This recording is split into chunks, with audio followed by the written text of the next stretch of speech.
ಎಲ್ಲರಿಗೂ ನಮಸ್ಕಾರ ಸ್ನೇಹಿತರೆ.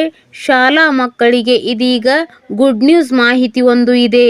ದಸರಾ ರಜೆ ಇದೀಗ ವಿಸ್ತರಣೆ ಆಗುವ ಸಾಧ್ಯತೆ ಇತ್ತು. ಯಾವಾಗಿನವರೆಗೆ ರಜೆ ವಿಸ್ತರಣೆ ಆಗಲಿದೆ ಅಂತ ತಿಳಿಯಲು ವಿಡಿಯೋವನ್ನು ಪೂರ್ತಿಯಾಗಿ ನೋಡಿ. ಅದೇ ರೀತಿ ನಿಮಗೆ ಈ ಮಾಹಿತಿ ಇಷ್ಟ ಆದರೆ ವಿಡಿಯೋಗೊಂದು ಲೈಕನ್ನು ಕೊಟ್ಟು ಸಹಕರಿಸಿ. ಕರ್ನಾಟಕದ ಶಾಲಾ ಮತ್ತು ಕಾಲೇಜು ವಿದ್ಯಾರ್ಥಿಗಳು ದಸರಾ ಹಬ್ಬದ ನಿಮಿತ್ತ ಸುದೀರ್ಘ ರಜೆಯನ್ನು ಆನಂದಿಸುತ್ತಾ ಇದ್ದಾರೆ. ಈ ನಡುವೆ ರಜೆಯನ್ನು ಅಕ್ಟೋಬರ್ 10 ಶುಕ್ರವಾರದವರೆಗೆ ವಿಸ್ತರಣೆ ಮಾಡುವ ಸಾಧ್ಯತೆ ಇದೆ ಎಂಬ ಸುದ್ದಿ ಇದೀಗ ಹರಿದಾಡ್ತಾ ಇದೆ. ದಸರಾ ಪ್ರಯುಕ್ತ ಬರೋಬ್ಬರಿ 18 ದಿನಗಳ ಕಾಲ ಸಿಕ್ಕಿರುವ ಈ ರಜೆಯ ಖುಷಿಯಲ್ಲಿ ವಿದ್ಯಾರ್ಥಿಗಳು ರಿಲ್ಯಾಕ್ಸ್ ಮಾಡ್ತಾ ಇದ್ದಾರೆ.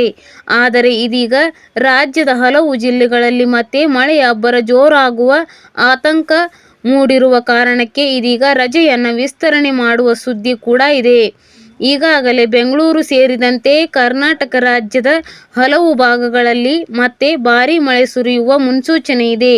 ಅದರಲ್ಲೂ ಅಕ್ಟೋಬರ್ 6 ಸೋಮವಾರದ ನಂತರ ಮಳೆಯ ಆರ್ಭಟ ಮತ್ತಷ್ಟು ಹೆಚ್ಚಾಗುವ ಆತಂಕ ಕೂಡ ವ್ಯಕ್ತವಾಗಿದೆ. ಇದರಿಂದ ಪ್ರವಾಹ ಪರಿಸ್ಥಿತಿ ಅಥವಾ ರಸ್ತೆಗಳಲ್ಲಿ ಅವಾಂತರ ಸೃಷ್ಟಿಯಾಗುವ ಭೀತಿಯಿಂದ ಶಾಲಾ ಕಾಲೇಜುಗಳ ರಜೆಯನ್ನು ಅಕ್ಟೋಬರ್ 10ರವರೆಗೆ ವಿಸ್ತರಣೆ ಆಗುವ ಸಾಧ್ಯತೆ ಕೂಡ ಇದೆ.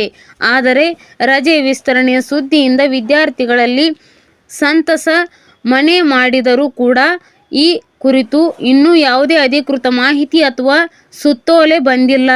ರಾಜ್ಯ ಸರ್ಕಾರ ಅಥವಾ ಶಿಕ್ಷಣ ಇಲಾಖೆಯು ಮಳೆ ಹಾಗೂ ಪ್ರವಾಹದ ಪರಿಸ್ಥಿತಿಯನ್ನು ಅರಿತು ಈ ಕುರಿತು ಅಂತಿಮ ನಿರ್ಧಾರವನ್ನು ತೆಗೆದುಕೊಳ್ಳುವ ಸಾಧ್ಯತೆ ಇದೆ. ಹೀಗಾಗಿ ಅಕ್ಟೋಬರ್ 10ರವರೆಗೆ ರಜೆ ವಿಸ್ತರಣೆ ಆಗ್ತಾ ಇದೆಯಾ ಅಥವಾ ಇಲ್ಲವೇ ಎಂಬ ಬಗ್ಗೆ ಸ್ಪಷ್ಟವಾಗಿ ಇನ್ನೂ ಗೊತ್ತಾಗಬೇಕಾಗಿದೆ. ಹಾಗಾಗಿ ಅಕ್ಟೋಬರ್ 6ರ ಸಂಜೆಯ ತನಕ ಈ ಬಗ್ಗೆ ಕಾದು ನೋಡಲೇಬೇಕು.